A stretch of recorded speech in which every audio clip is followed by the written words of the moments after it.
আসসালামু আলাইকুম। Hi everyone, welcome back to my channel. আপনারা সবাই কেমন আছেন? আপনাদের যাদের স্প্রে নেই, গাছে দেওয়ার জন্য কীটনাশক বা পানি দেওয়ার প্রয়োজন হয়, তাদের জন্য হচ্ছে এই ভিডিওটা। যে কোনো একটা বোতল নিবে, খেয়াল রাখবে বোতলের ঢাকনাটা যাতে চিকন হয়, তো সেটাকে ফুটো করে নিলেই কিন্তু একটা সুন্দর স্প্রে হয়ে যাবে। আর আজকে তোমাদেরকে দেখাবো একটি সুন্দর ঘরোয়া উপায়ে কীটনাশক, যেটা তোমাদের গাছের জন্য বেশ উপকারী। এটা মিলিবাগস এবং গাছের অন্যান্য ক্ষতিকারক কীটনাশক থেকে আমাদের গাছকে রক্ষা করবে। প্রথমে ডিটারজেন্ট পানিতে ভালোভাবে গুলিয়ে নিব।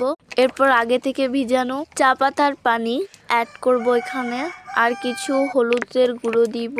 এরপর এগুলোকে ভালোভাবে মিক্স করে প্রত্যেকটা গাছের মধ্যে দিয়ে দিব। এটা কিন্তু বেশিরভাগ এগুলো কিন্তু প্রত্যেকটা গাছের মধ্যে দেওয়া উচিত, কারণ যদি তুমি একটা গাছের মধ্যে দাও না, একটা গাছের মধ্যে যদি না দাও, তাহলে দেখবে একটা গাছ থেকে অন্য একটা গাছে ছড়িয়ে যাবে। তাই দেওয়ার চেষ্টা করবে। আর 2 ঘন্টা পর কিন্তু অবশ্যই আবার নর্মাল পানি দিয়ে গাছগুলোকে ভিজিয়ে দিবে, না হলে এখানে যে ডিটারজেন্ট ইউজ করা হয়েছে সেটার কারণে পাতাগুলো পচে যেতে পারে বা শুকিয়ে যেতে পারে। অবশ্যই কিন্তু পানি দিবে, না হলে তোমার গাছটা মারাও যেতে পারে। তো আজকের মতো এ পর্যন্ত। আল্লাহ হাফেজ।